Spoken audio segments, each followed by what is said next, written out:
My friends, we stand at the precipice. The entire world is rushing towards World War III by any measurement or definition. The private offshore banks that dominate Europe and the United States are invading countries all over the Middle East, North Africa, and trying to start a war as well with Pakistan. This is all happening as the world economy is imploded and as the private central banks openly announce a private corporate bank of the world that our carbon taxes will be paid into.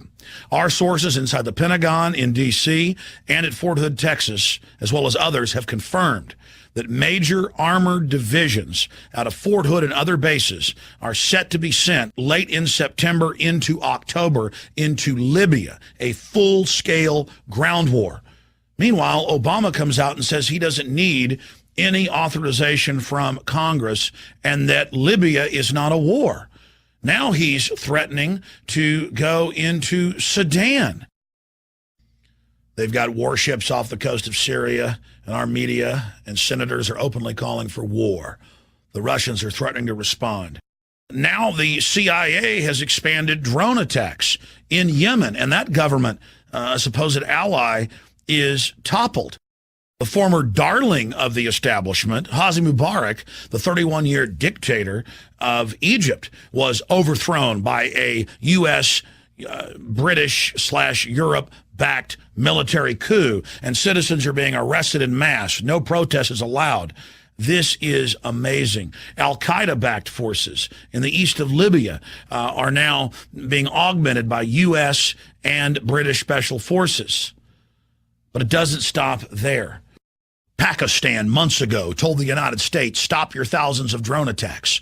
Our country doesn't care. It's going forward with a supposed ally, driving him into the hands of China and Russia. U.S. warships have entered the Black Sea.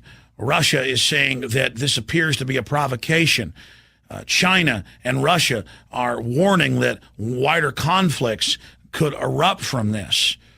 The word we're getting from our military sources and officers is that they've been told that basically a giant war in North Africa, the Middle East, and Central Asia is about to be launched as a political smokescreen for the financial collapse that's happening in the West, because they know populations in Europe, England, and the United States and Canada will rally around the government as the Depression intensifies if they're in the middle of a war.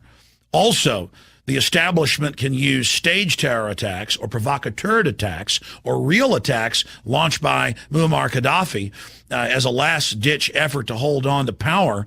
That can then be used to take our liberties domestically here at home. We're seeing the rollout of the TSA on the streets of America. We're seeing open spy groups being formed through pastors and lawyers and community organizers to spy on their fellow Americans.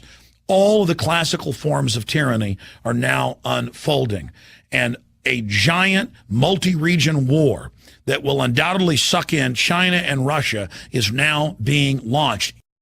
That's why they gave President Barack Obama, right after he got into office, the Peace Prize. They knew that all these new wars were going to be launched, but that they would be called peace. This is Obama's global peace tour. First, he's sold as this anti-war liberal. The planet bows down before him after 8 years of warmongering and lies about WMDs by George W. Bush. And then Obama launches new conflicts across the globe, but dubs them as humanitarian and bringing peace, and tells the world giant mushroom clouds and huge buildings being blown into pieces is not war. It is humanitarian liberation. And the controlled corporate dinosaur media said, you don't understand. These new wars are not wars. These are kinetic actions, and these are to bring peace. We were told Al-Qaeda were the good guys in the east of Libya going after Muammar Gaddafi. We were told that bombing their cities and killing thousands was humanitarian. And now we're told that a new war, peace action needs to be launched against Syria, and U.S. warships are waiting off the coast. Obama says he's concerned about what's happening in Sudan, and there might need to be a military bombardment there. Yemen is being carpet bombed by hundreds of predator drones. And the media says, look at our peacemaker. Look at our king. Look at him. Our great new General Obama. He doesn't need Congress for authority. He has the United Nations. Ladies and gentlemen, last year at Bilderberg, and again just a few weeks ago at Bilderberg in St. Moritz in Switzerland, our sources, who've been very accurate in the past, have reported to us that this is part of a global destabilization program that is meant to lead to not just a multi-regional conflict, North Africa, Middle East, Central and South Asia, but to engulf China and Russia in destabilizing color revolutions. But the globalists won't stop there. They must destroy every nation state. They must destroy every currency. They must destroy every economy. So the entire world bows to this world government George Sorosian program of order out of chaos and the private global banking cartel that you will pay your carbon taxes to. It is happening. Meanwhile, it has now been proven, what we first reported last year, that the Bureau of Alcohol, Tobacco, Firearms, and Explosives for the last 2 years knowingly helped ship semi-automatic firearms by the thousands to Mexico in an attempt to then track the weapons back into the United States and connect them to violence in Mexico so the federal government could call for a total ban on all semi-automatic firearms, as they have now done. This is incredible. Another example of staged terror, another example of a frame-up, this time targeting the Second Amendment. And CNN, the Houston Chronicle, you name it, has now reported on the fact that over 28,000 people have been killed in Mexico in the last 2 years, that the Southwest in the United States is now more dangerous than the worst areas of Eastern Europe for kidnapping. Mass graves have been found all over Mexico and on the Texas and California-Nevada border with dead children. It's now been confirmed that Western-trained, U.S.-trained Los Zetas pull over buses full of Mexican civilians, men, women, and children, rape the women and kill them, kill the old people, and take the teenagers and have them fight to the death in gladiatorial games, a form of trauma-based mind control. They then take the winners and train them as assassins.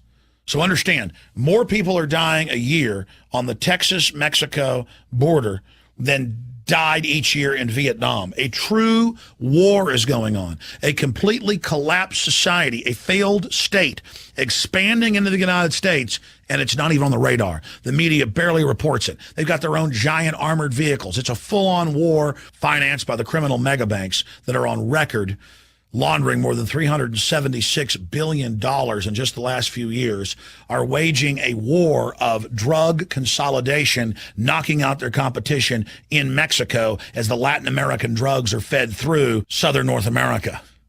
World War III is here. The whole world is going into crises. The domestic police state is unfolding against the people of our republic. We must take back Washington. We must take back our states. We must identify the fact that offshore private corporations have now hijacked our government and are using it as an instrument of global destabilization to bring in their world government on the ashes of our once free society.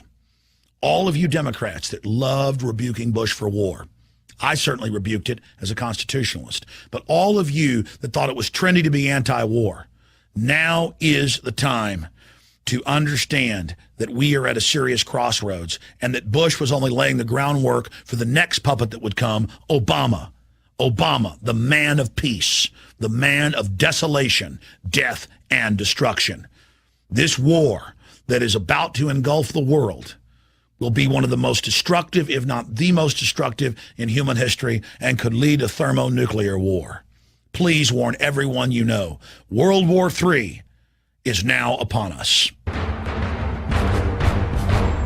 Ask yourselves, what are you doing in this time of great challenge? What are you doing to unlock minds? Go to Infowars.com and PrisonPlanet.tv for the latest headlines and cutting-edge information.